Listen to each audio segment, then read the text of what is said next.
Hi, my name is Kin Leonn. I'm a musician, composer, and electronic producer. I'm Riggs. I'm the owner of the record label called Kitchen Label. And today we'll be talking about some records we found here at the Analog Vault. Illogical Dance by Hassell. She's like a Japanese vocalist that's signed to Erase Tapes. She's pretty insane. Like, it's entirely vocally driven. Everything is like vocal loops and like just spoken word. It's like a range of like Japanese classical vocal music to like Gregorian chant type stuff. One of my favorite albums from one of my favorite labels of all time, ECM Records. This one's coming from Jan Garbarek. He's a Norwegian saxophonist. This one came out in the 70s, the late 70s. They are kind of like not really doing very conventional jazz at the time. Very avant-garde, I would say very atmospheric, very dark. ECM Records is a really big influence on kitchen labels, art direction. Music and art is always connected. There's always an interaction. I just like the way they approach their artwork. It's kind of like a metaphoric translation of the music itself. Jon Hopkins is still my favorite electronic producer of all time. The amount of complexity in his rhythmic work and like textural work that he manages to still like put under like a beat and make dancey is insane.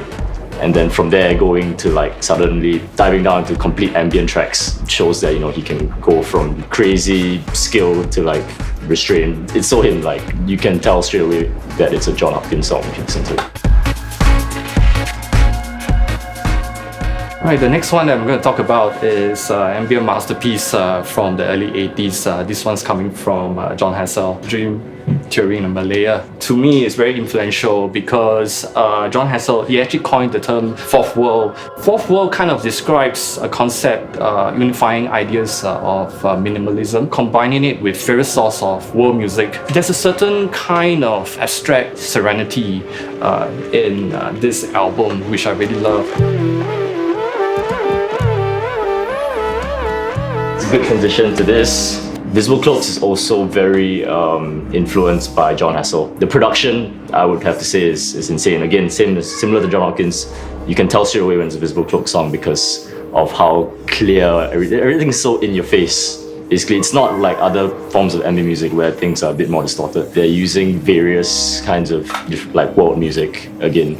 So they're using like crazily sampled software instruments. There's a lot of vocal samples in this album, but what they did is that they fed a series of different accents and different like language phrases into this AI language computer thing, which basically mixed up all the different accents into one singular universal language, which is a concept they explore a lot as well, universal languages.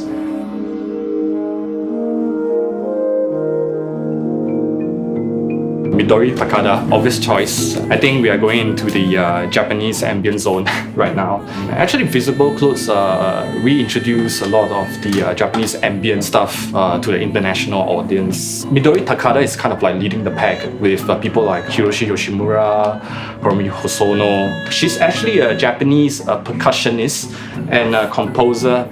And just like we were talking about fourth world ambient, fourth world music, I think that she's the leading representative of another forms of fourth world, which is like fourth world Japan. I think one thing that strikes me with Japanese ambient is the kind of music that really harmonizes really well with the Japanese natural environment.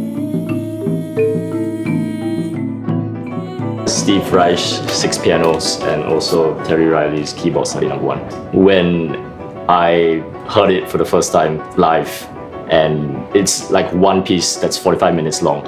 I just found myself like just being drawn in throughout the piece. Like 45 minutes was just like getting better and better after every minute, which is insane. Basically, it's just a bunch of patterned music that's constantly overlapping with each other, but the overlapping parts are constantly shifting as well. It's 6 pianos, all recorded in different studios, but they're all playing the arranged parts that all fit naturally into each other, into this crazy piece. At every point, there's always going to be a different melody playing or a different set of harmonies playing.